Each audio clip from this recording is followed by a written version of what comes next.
Bismillahirrahmanirrahim. Assalamualaikum warahmatullahi wabarakatuh. Selamat pagi rekan-rekan peternak. Kembali berjumpa dengan kami dari Rewin Farm. Pada kesempatan kali ini kita akan mengupload video tentang bagaimana manajemen beternak di lahan sempit supaya tidak bau, dan bagaimana cara manajemen kotorannya. Jadi berhubung saya beternak itu hanya skala kecil di rumahan yang hanya memanfaatkan garasi di samping rumah, maka saya men-setting kandang yang hanya beternak di garasi ini supaya muat maksimal. Tujuan utamanya selain pertama supaya membuat lahan sempit ini memuat banyak kapasitas ayam yang akan kita ternak, juga akan mempermudah kita untuk mengatasi bau kandang yang bisa kita perbaiki dengan manajemen kohe yang baik. Jadi di kandang saya ini saya membuat susunan kandangnya dengan rangkaian kandang bawah saya buatkan untuk kandang koloni indukan 1 meter persegi, isi 1 paket, 5 betina 1 jantan. Dan di atasnya saya buatkan kandang untuk pembesaran. Jadi di bawahnya kandang indukan, di atas kandang pembesaran. Nah, yang ini kandang indukan semua, atas bawah kandang indukan koloni.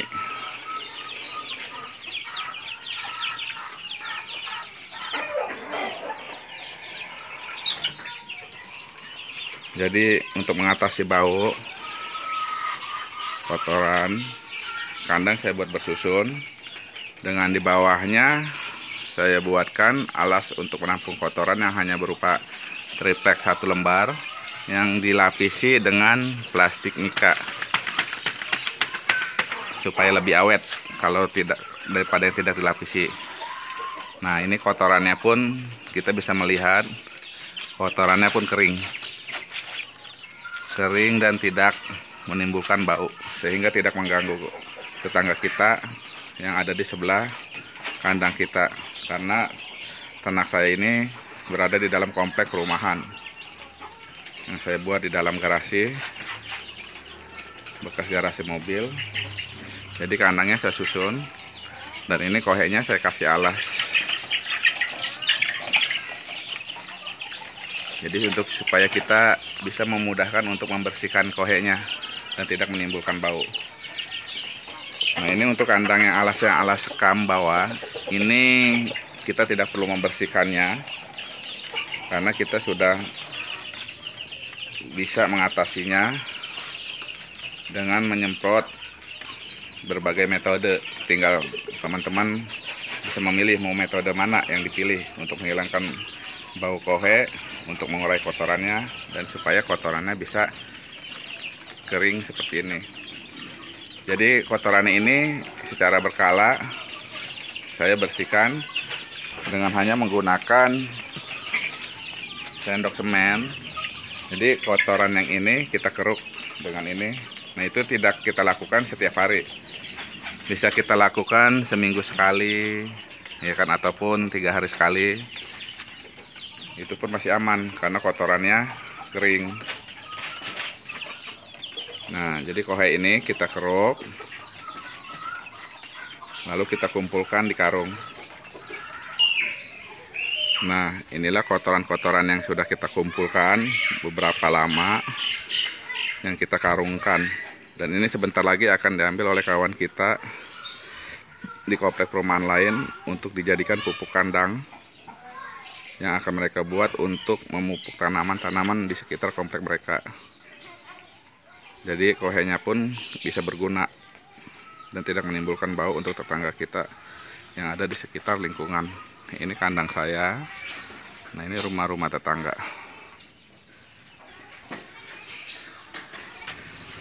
Nah, ini mobilnya. Sekarang saya taruh di luar karena garasinya kita gunakan sekarang untuk ternak ayam, dikarenakan kondisi pandemi COVID yang membuat tarikan dari mobil online yang saya kendarai ini agak sepi. Nah, lihat kotorannya kawan-kawan. Kotorannya terlihat kering dan tidak bau. Nah, ini bisa kita praktekkan dari cara pemberian pakan dan juga dari cara penyemprotan kandang. Nah, ini kandang umbaran untuk indukan. Kandang umbaran untuk indukan saya buat di kamar samping yang belum sempat ditempati. Jadi ini adalah sebagian dari induk-indukan saya dengan sistem umbaran, semi umbaran di lahan yang ala kadarnya hanya di kamar samping. Nah, ini alasnya pun itu tidak berbau dan kita tidak perlu membersihkannya sewaktu-waktu. Jadi ini tidak bau sama sekali dan kotorannya pun terurai sempurna. Lihat kawan-kawan, kering dan tidak bau. Jadi inilah sebagian indukan-indukan saya yang ada di dalam kamar. Jadi untuk mengatasi beternak di lahan sempit yang ada di dalam komplek perumahan, kita tidak perlu takut dikomplain akibat bau kohe.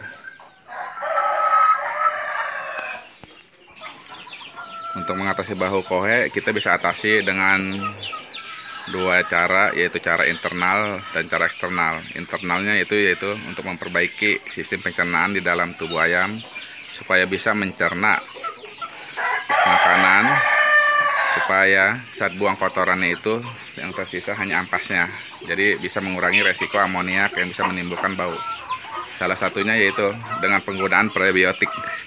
Ini adalah prebiotik yang saya buat sendiri dengan bahan yang murah, tapi bisa mendapatkan 1 galon, dan pemakaiannya pun nanti hanya 1 tutup botol M4 untuk 1 liter air. Irit kan?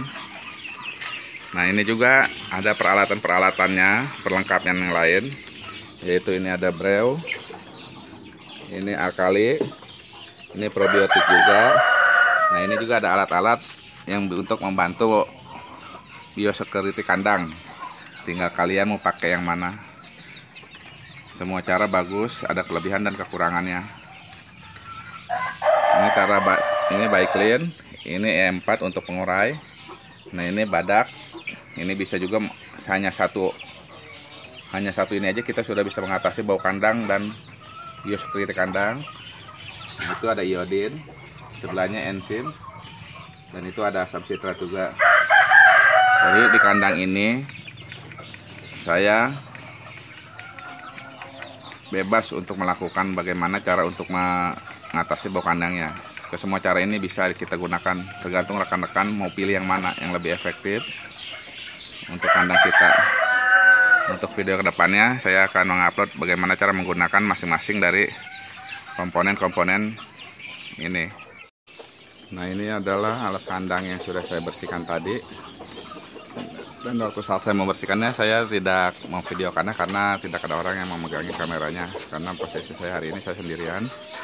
Jadi setelah kita bersihkan, kita tinggal taburi dengan ini sekam bakar. Sekam bakar kita taburi di kandang, di bawah kandangnya, untuk membantu mengikat amoniak dan membunuh bakteri-bakteri yang ada di kotoran ayam.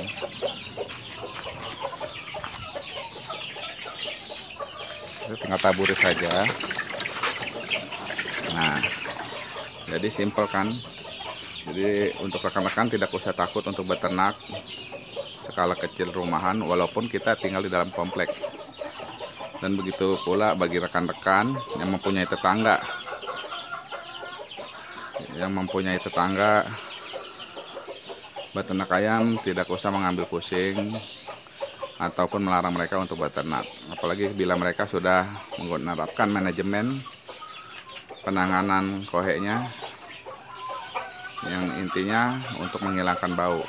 Jadi bila kita mempunyai tetangga yang beternak pun ya tolonglah jangan kita sirik dan iri, karena kalau memang bau kotorannya sudah tidak ada, apa gunanya kita sirik, ya kan? Yang penting tidak saling mengganggu.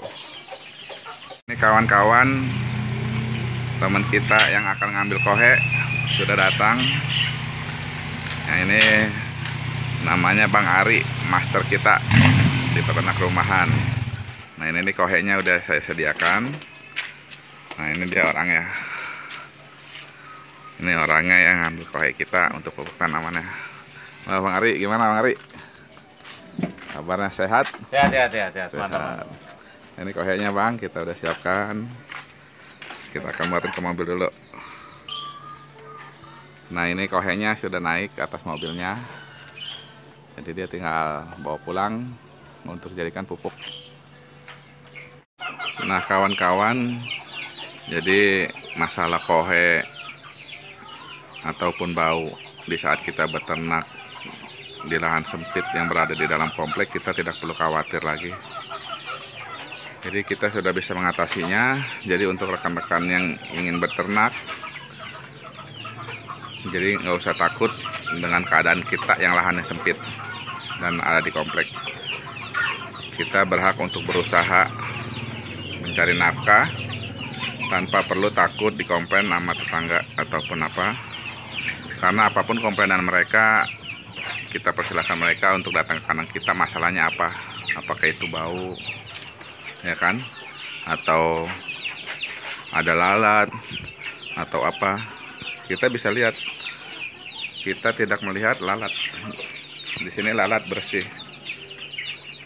Tidak ada lalat. Jadi teman-teman bisa segera memulai untuk beternak ayam walaupun skala kecil rumahan, dimana walaupun kecil kita sudah bisa dapat membantu untuk membiayai dapur kita dan keperluan lain, dari mulai menjual telurnya, menjual DOC-nya, menjual yang hasil panenan, menjual paket indukan, ataupun menjual mesin tetasnya. Jadi marilah, nggak usah ragu lagi kawan-kawan, kita memulai ternak dengan modal dan lahan yang seadanya aja. Kita mulai dari kecil, lama-lama nanti akan menjadi besar. Akhir kata, sekian dulu video kita kali ini mengenai bagaimana cara kita mengatasi bau dari kohe kandang kita. Akhir kata, salam sukses dan sehat selalu. Wassalamualaikum warahmatullahi wabarakatuh.